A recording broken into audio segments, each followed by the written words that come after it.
ये ज्यादा हो जाएगा। आप एक मुसलमान को आतंकवादी बता सकते हो, लेकिन शायद एक Hindu x naval officer, teacher, professor mother की बेटी को आतंकवादी बताना थोड़ा ज्यादा हो जाएगा, कन्वीनियंट नहीं होगा हमारी मीडिया के लिए। उसमें शायद ऐसा हो सकता है कि आप जो झूठ, जो जहर फैलाते हैं, वो बिल्कुल दो टूके कह सकती हूँ कि इस देश की मेन स्ट्रीम मीडिया जो है उसके हाथों पे खून है। उसने हिंसा भड़काई है। जो लोग दिल्ली के दंगों में मरे, उनका खून हमारी मेन स्ट्रीम मीडिया पर भी है और लोगों पे खून है। लेकिन मैं ये भी कहूंगी कि अगर ऐसे ही चलते रहा तो वो जो खून के धब्बे हैं वो हमारी न्याय व्यवस्था के दामन पर भी लगेंगे, वो छींटें आप पर भी आएंगी। इसलिए इस मंच से मेरी अपील है, बहुत ज्यादा हम नहीं मांग रहे, अपना काम करिए। जिन लोगों को 56 इंच के कपड़े फिट आते थे उनके कपड़े नॉर्मल साइज के हो गए हैं। जो लोग 400 पार करने गए थे वो 240 में निपट गए। क्यों? क्या डर है आपको? आपको किस चीज का डर है? आम नागरिक को तो जेल का डर होता है, पिटाई का डर होता है। मुसलमान तो कहीं पे भी पिट जाते हैं बेचारे इस देश में, दलित कहीं पे भी पिट जाते हैं इस देश में। हम लोगों को भी डर लग सकता है कि काम नहीं मिलेगा, कॉमेडी के शोज नहीं मिलेंगे, फिल्में बंद हो जाएंगी। जिनके बच्चे हैं छोटे छोटे, उनको अलग अलग किस्म के डर लगता है। आपको क्या डर लगता है? हो गई कि वो मुसलमानों को छोड़ के और लोगों पर भी आ गए, बॉलीवुड पर भी आ गए। रिया चक्रवर्ती भी मिल गई उन्हें, शाहरुख खान के बेटे को भी न बख्शा उन्होंने, और तमाम ऐसे लोग। लेकिन इस पूरी प्रक्रिया में हुआ ये कि इन 4 साल में, 4 साल बहुत लंबा वक्त होता है। उमर और मीरान, अथर, खालिद साहब, मुश्फा और शर्जील और अन्य लोग 3, 4, 5 साल पहले गिरफ्तार हुए थे। और ऐसा लगता है कि हमारी न्याय व्यवस्था भूल गई है कि कितने सालों से ये लोग जेल में बिना बेल के, बिना ट्रायल शुरू हुए पड़े हुए हैं। तो मैं आज इस मंच के माध्यम से हमारी न्याय व्यवस्था को याद दिलाना चाहती हूँ कि 4 साल कितना लंबा वक्त होता है। सितंबर 2020 में उमर गिरफ्तार हुए थे। तब से कोविड के 3 वेव आकर चले गए हैं। 3-4 अलग वेरिएंट निकल के आ गए हैं इस बीमारी के। उनके इलाज भी लगभग आ गए हैं, पता चल गए हैं। 4 साल में मैं अपने फहाद, जो मेरे अब पति हैं, उनसे मिली। दोस्ती पहले, जब उमर गिरफ्तार हुए हम दोस्त थे, जब अथर गिरफ्तार हुए हम दोस्त थे, महज दोस्त थे। उन 4 साल में हमारी दोस्ती पक्की हुई। ये लोग तभी भी जेल में थे। हमारी दोस्ती और पक्की हुई, ये तभी भी जेल में पड़े रहे। फिर हमें मोहब्बत हो गई, ये तभी भी जेल में थे, को बेल की सुनवाई भी नहीं हुई थी। फिर हम एक दूसरे के परिवार से मिल लिए, तभी भी जेल में थे। परिवार मान भी गए, हिंदू मुसलमान शादी है, परिवार मान भी गए। न्याय व्यवस्था अभी तक नहीं मानी हमारी। हमने शादी कर ली, हमारी बच्ची हो गई। हमारी बच्ची अब 1 साल की हो गई। 4 साल बहुत लंबा वक्त होता है। 4 साल में और भी चीजें हुई। जिस गोदी मीडिया, इंडिपेंडेंट ऑल्टरनेटिव मीडिया की बात नहीं कर रही। आप लोग सच्चे दिल से अपना काम करते हैं, हम उसके आभारी हैं। 4 साल में जिस गोदी मीडिया ने उमर के खिलाफ, इन सब लोगों के खिलाफ इतना विट्रियोलिक, इतना जहरीला कैंपेन चलाया था, वो गोदी मीडिया नंगी हो गई इन 4 साल में। उन्होंने उन 4 साल में और भी अलग अलग तरह के विक्टिम ढूंढे जिनके ऊपर मीडिया ट्रायल चलाया जा सकता हो। कई सारे मुसलमान थे, मुसलमानों के साथ तो सबसे आसान बात है उन्हें आतंकवादी घोषित कर दीजिए या गद्दार घोषित कर दीजिए, पर उनके अंदर ये जहर इतना भर गया और ये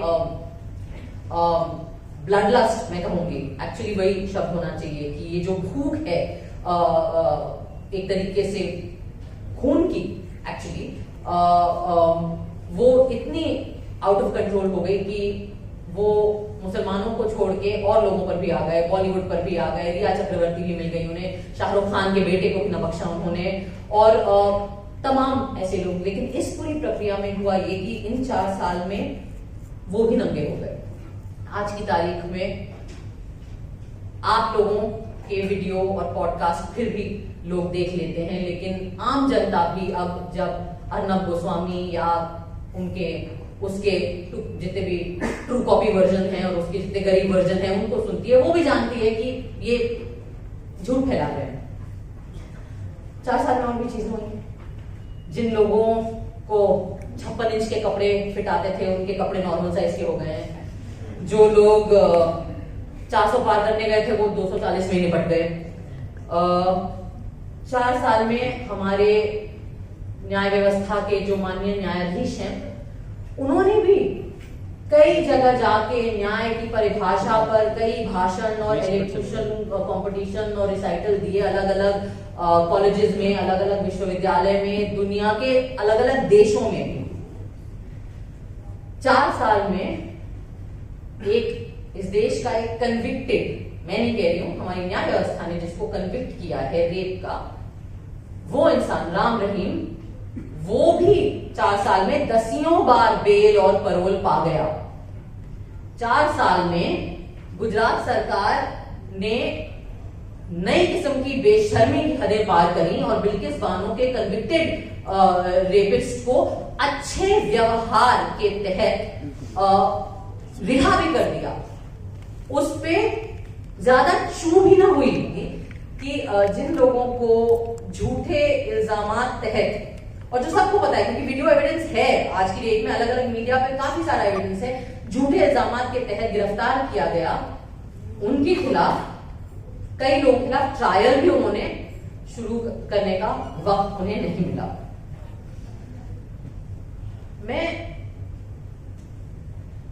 मैं ये आज जो मेरी बातें हैं मैं वो हमारे देश की न्याय व्यवस्था से इसीलिए करना चाहती हूँ क्योंकि इस रूम में जो लोग हैं वो तो आधे लोग तो परिवार वाले हैं, वो खुद पीड़ित हैं इस नाइंसाफी के, बाकी लोग जो एक्टिविस्ट हैं उन बेचारों की तो जिंदगियां गुजर गई आवाज उठाते उठाते। पर मैं आज ये सवाल जो है और ये बातचीत एक दूसरे से नहीं, मैं आप लोगों के माध्यम से ये बातचीत हमारी न्याय व्यवस्था से करना चाहती हूँ। हमारे देश में इक्वालिटी बिफोर द लॉ ऐसा माना गया है कि हमारा संविधान हमें ये हक देता है कि इस देश में जो न्याय व्यवस्था है, जो लॉ है, उसके सामने सब लोग बराबर हैं। पर ये बातें सिर्फ ऐसे शब्दों में बोल के अच्छा महसूस कर लेना या ये मोटी मोटी किताबों में इसके ऊपर व्याख्या करना काफी नहीं होता है। इक्वालिटी बिफोर द लॉ का कोई मतलब नहीं है अगर equal treatment before the law नहीं होगा।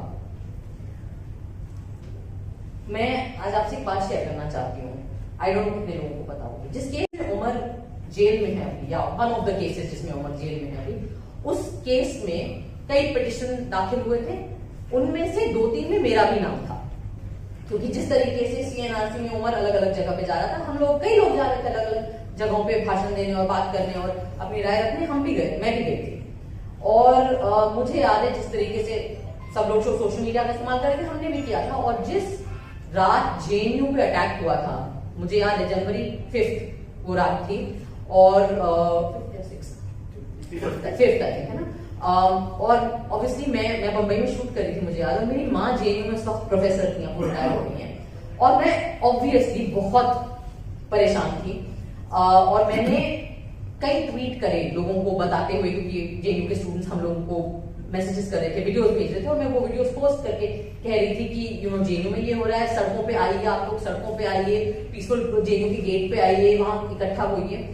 तो जिस तरीके का क्लिप उमर का सर्कुलेट हुआ था, जिस पर फाइनली उसके ऊपर अरेस्ट हुआ, उस तरीके के मेरे ट्वीट्स को भी लिया गया था, और मेरा भी नाम कई पिटिशंस में आया।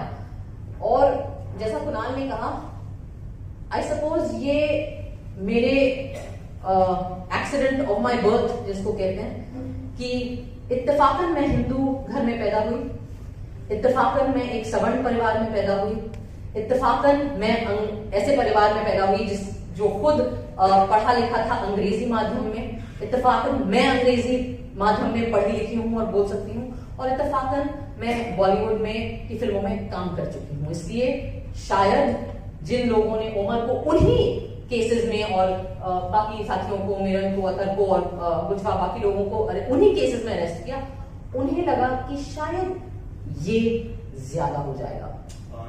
आप एक मुसलमान को आतंकवादी बता सकते हो, लेकिन शायद एक Hindu x naval officer, teacher, professor mother की बेटी को आतंकवादी बताना थोड़ा ज्यादा हो जाएगा, कन्वीनियंट नहीं होगा हमारी मीडिया के लिए। उसमें शायद ऐसा हो सकता है कि आप जो झूठ, जो जहर फैलाते हैं वो लोग नहीं सॉल्व करें बाकी उतनी आसानी से।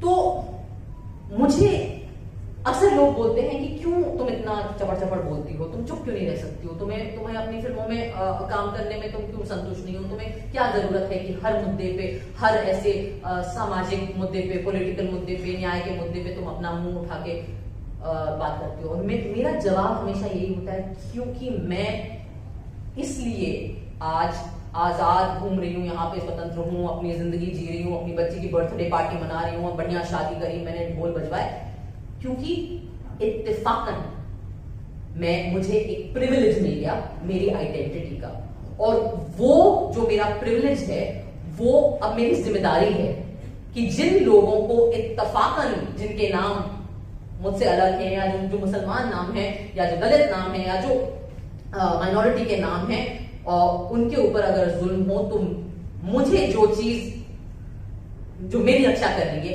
मेरी जिम्मेदारी है कि मैं उस प्रिविलेज का के दम पर अपनी आवाज उनके लिए उठाऊं।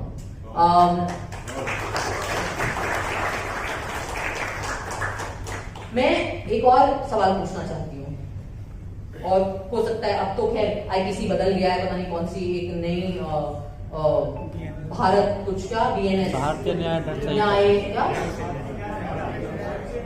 न्याय संहिता आ गई है। मैंने उसके पढ़े नहीं है क्या क्या उसमें रूल है, तो अब मुझे पता नहीं कि अगर अगली चीज जो मैं बोलूंगी उसमें कोई ऐसे कुछ केस बन जाएगा, बन भी सकता है हमारे देश में। खासकर कमाल तो ये है कि किसी भी बात पे केस बन सकता है, हो सकता है आपके ऊपर। मैंने कहीं पढ़ा था कुछ महीने पहले, और उन्होंने भी मुझे बताया था कि उमर की एक डेट आने वाली थी बेल की, और उसके पहले ही जो न्यायाधीश थे जिन्होंने सुनना था वो केस, उन्होंने अपने आप को रेक्यूज कर लिया। तो पहले तो समझ नहीं आया कि रेक्यूज क्या होता है। मैंने ये वर्ड पहले सुना नहीं था, तो मैंने उसको गूगल किया, और तो उन्होंने ऐसे अपने आप को निकाल लिया उसमें से कि नहीं, मैं नहीं समझता कि मैं काबिल हूं कि मैं ये केस सुन सकूं। क्यों काबिल नहीं हुआ? बड़ी पढ़ाई लिखाई करी होगी आपने जज बनने के लिए, कई सालों से आप हमारे ही टैक्स के पैसों की तनख्वाह आ रही होगी आपको, हमारे ही टैक्स के पैसों से जो घर बनते हैं सरकारी, उनमें आप रह रहे होगे, हमारे ही टैक्स के पैसों से जो पर्स आपको मिले हैं उन पे आपकी जिंदगी कंफर्टेबल है। तो आपको क्यों ये हक है अपने आप को रिफ्यूज करने का अपनी जिम्मेदारियों से? क्या ये हिंदुस्तान के नागरिकों के साथ गद्दारी नहीं है? हो सकता है आपको लगे कि मैं बहुत भारी भरकम शब्द इस्तेमाल कर रही हूं, लेकिन आपको नहीं लगता कि जिन लोगों को के हाथ में सत्ता दी गई है हमारे इस लोकतांत्रिक व्यवस्था के थ्रू, जिन्हें, तो आपको नहीं लगता कि उस सत्ता की जिम्मेदारी आप पर बनती है? आपको नहीं लगता कि जो प्रिविलेजेस आपको मिले हैं अपनी पोजीशन की वजह से कम बेसिकली आपको सिर्फ इतना कहा जा रहा है कि आप अपना काम करें, आप केस पढ़ें, आप अपनी बुक्स देखें, आप अपना कॉन्स्टिट्यूशन देखें, आप जो भी आईपीसी देखें, और आप उसके ऊपर डिसाइड करें। इसका आपको वक्त नहीं मिल रहा है। कपिल सिब्बल साहब ने कहा कि मुझे 20 मिनट दे दीजिए, आपको 20 मिनट नहीं मिल रहे। माननीय प्रधानमंत्री के साथ आपको गणेश पूजा करने का बहुत वक्त मिल गया था, पर अपना काम करने के लिए 20 मिनट नहीं मिलते हमारे न्यायाधीशों को। एक जस्टिस थे, शायद उनका नाम बोपन्ना जी था, उन्होंने कहा मुझे 2 मिनट लगेंगे उमर का केस में वर्डिक्ट सुनाने में। बड़ी अच्छी बात है, बड़ा आपने सीना ठोक के दावा कर दिया, तो 2 मिनट नहीं मिले आपको। मैं इसलिए ये सवाल पूछना चाहती हूँ कि अक्सर हम बड़ी आसानी से नेताओं को गालियां देते हैं, बड़ी आसानी से पुलिस को गाली देते हैं, हम बड़ी आसानी से एक दूसरे को गाली देते हैं, लेकिन न्याय व्यवस्था से कोई भी सवाल उठाने में बहुत डर लगता है, क्योंकि कंटेम्प्ट ऑफ कोर्ट हो जाएगा। यहाँ जितने लोग बैठे हैं हम श्योर उन सब पे रह चुका है। कुणाल के ऊपर तो ऑलमोस्ट गए थे अंदर, ऑलमोस्ट फिर बच गए। थैंक्स टू इत्तेफाकन accident of birth surname Kamra है इनका। मेरे ऊपर भी लगा था दो बार कंटेम्प्ट ऑफ कोर्ट, लेकिन वो इतना बेवकूफी भरा एलिगेशन था कि उन्होंने लिया ही नहीं। तो आज मैं पता नहीं, शायद नई आईपीसी में कंटेम्प्ट ऑफ कोर्ट हो ही ना, मैंने देखा नहीं। अपनी इग्नोरेंस का मैं फायदा उठा के आज ये सवाल पूछना चाहती हूँ अपने न्याय व्यवस्था से कि क्यों, क्या डर है आपको? आपको किस चीज का डर है? आम नागरिक को तो जेल का डर होता है, पिटाई का डर होता है, मुसलमान तो कहीं पे भी पिट जाते हैं बेचारे इस देश में, दलित कहीं पे भी पिट जाते हैं इस देश में। हम लोगों को भी डर लग सकता है कि काम नहीं मिलेगा, कॉमेडी के शो नहीं मिलेंगे, फिल्में बंद हो जाएंगी, जिनके बच्चे हैं छोटे छोटे उनको अलग अलग किस्म के डर लगता है। आपको क्या डर लगता है? आपके पास तो पूरा तंत्र है, आपके पास तो सारी सरकारी तंत्र है। जब तक आप इन बड़े बड़े सुप्रीम कोर्ट, हाई कोर्ट तक पहुंच जाते हो, आप 60 साल 50 साल के ऊपर होते होंगे, आपके तो बच्चे भी बड़े हो गए होंगे, अच्छी महंगी कॉलेजेस में आप उनको पढ़ाते हैं, बाहर भेजते हैं यूनिवर्सिटीज में, वो भी सेटल हो जाते हैं, उनकी शादियां हो जाती हैं, उनके भी बच्चे होते हैं। तो इस बुढ़ापे में क्या डर है अब आपको? अब क्या लालच है आपके अंदर? क्या चाहिए आपको? हाँ, क्या जरूरत है? गवर्नर पोस्ट चाहिए, राज्यसभा जाना है, इतनी आपके अंदर लालच है कि आपका काम आपसे करने को हम मांग रहे हैं, वो आपसे नहीं हो रहा है। इस देश का हर नागरिक कुछ चंद माननीय न्यायाधीशों के ईमान पर हमारी जिंदगियां टिकी हुई हैं आज के वक्त में, क्योंकि हर दूसरा इंस्टीट्यूशन अपना काम नहीं कर रहा है। हरकोट सर ने बात करी दूसरी सरकारों की, उन्होंने अपना काम नहीं किया। कुणाल ने बात करी मीडिया, मोदी मीडिया की, मेन स्ट्रीम मीडिया की, वो अपना काम नहीं कर रही। पुलिस तो हमारी खैर वाहवाही है, वो अपना काम नहीं करती। तो फिर हम क्या करें? हम कुल मिला के हमारे पास बच जाता है अपना संविधान, और हमारे संविधान के जो कथित रक्षक हैं उनकी तरफ हम देख सकते हैं। तो इसलिए मैं आपसे पूछ रही हूं आज ये सवाल इस देश के हर नागरिक के तरफ से कि आपको क्या डर है, आपको क्या लालच है? आप ऐसा कैसे होता है कि आप लोग अपना बेसिक काम नहीं कर पाते हैं? इतना वक्त आपको लग जाता है, और वो भी जब हर अति पार हो जाती है, तब आपके अंदर जब स्टेट के चीफ मिनिस्टर अरेस्ट होने लगते हैं, जब इतना सर से पानी इतनी ऑब्वियस चीजें हो जाती हैं, उसके बाद इलेक्शन आ जाता है, फिर 400 पार नहीं होते, आप हार ही जाते हैं, आपको बैसाखी की सरकार चलानी पड़ रही है, तब हमारे माननीय न्यायाधीशों को वक्त मिलता है कि वो बेल की सुनवाई लोगों की करना शुरू कर दे। मैं नहीं मानती कि ये किसी भी प्रकार का न्याय है। न्याय करने में होता है, न्याय बोलने में नहीं होता, न्याय भाषणबाजी नहीं होती, न्याय एक्शन होता है। और आज मैं ये बोलना चाहूंगी कि मुझे इस देश के नागरिकों के साथ कई लोगों ने गलत किया। अगर मैं अंग्रेजी में बोलूं, then the citizens of our country have been let down by almost every institution that has been given power by the democratic setup of our country. But I don't believe that any institution has let down the citizens of our country like the judiciary of this country. And I think that's a crime, shame. Sharmnaak hai ye baat. और मुझसे पूछा जा सकता है कि क्यों तुम्हें क्यों इतनी इमोशनल होने की बात नहीं है? नहीं है, क्योंकि जब बेल नहीं मिलता है ना, तो ऑफ कोर्स परिवार परेशान होते हैं, माएं बेबस होती हैं, बहनों का दिल दुखता है, बच्चे बड़े हो जाते हैं, आपको देखने को नहीं मिलता। Sorry, I'm a little hormonal and emotional, मेरी बच्ची बहुत छोटी है अभी, I'm a nursing mother, so अगर मैं इमोशनल हूं तो मैं माफी चाहती हूँ। लेकिन मैं आपका ध्यान, या मैं आपको रिमाइंड करना चाहूंगी, मैं हमारी न्याय व्यवस्था को रिमाइंड करना चाहूंगी कि बेल की सुनवाई टाइम से नहीं करना सिर्फ एक नहीं हुआ, वो हो गया, ये नहीं होता है। क्योंकि जब आप टाइम से बेल ग्रांट नहीं करते ना, तो 84 वर्ष के एक्टिविस्ट जैसे स्टैन स्वामी थे, उनकी जेल में मौत भी हो सकती है। तो ये जो आप पर जो भार है, और आपने जो अपनी जिम्मेदारी सही वक्त पे नहीं करी है, उसका प्राइस बहुत ज्यादा होता है, और वो बहुत गलत होता है, और वो हर किताब में, हर धर्म के आस्था के नजरिए से देखें, आप हर लीगल एंगल से देखें, तो वो घोर नाइंसाफी है। और अगर हम आगे इसी पथ पे चलते गए तो वो मैं बिल्कुल दो टूक ये कह सकती हूँ कि इस देश की मेन स्ट्रीम मीडिया जो है उसके हाथों पे खून है। उसने हिंसा भड़काई है। जो लोग दिल्ली के दंगों में मरे उनका खून हमारी मेन स्ट्रीम मीडिया पर भी है और लोगों पे खून है। लेकिन मैं ये भी कहूंगी कि अगर ऐसे ही चलते रहा तो वो जो खून के धब्बे हैं वो हमारी न्याय व्यवस्था के दामन पर भी लगेंगे, वो छींटे आप पर भी आएंगी। इसलिए इस मंच से मेरी अपील है, बहुत ज्यादा हम नहीं मांग रहे, अपना काम करिए।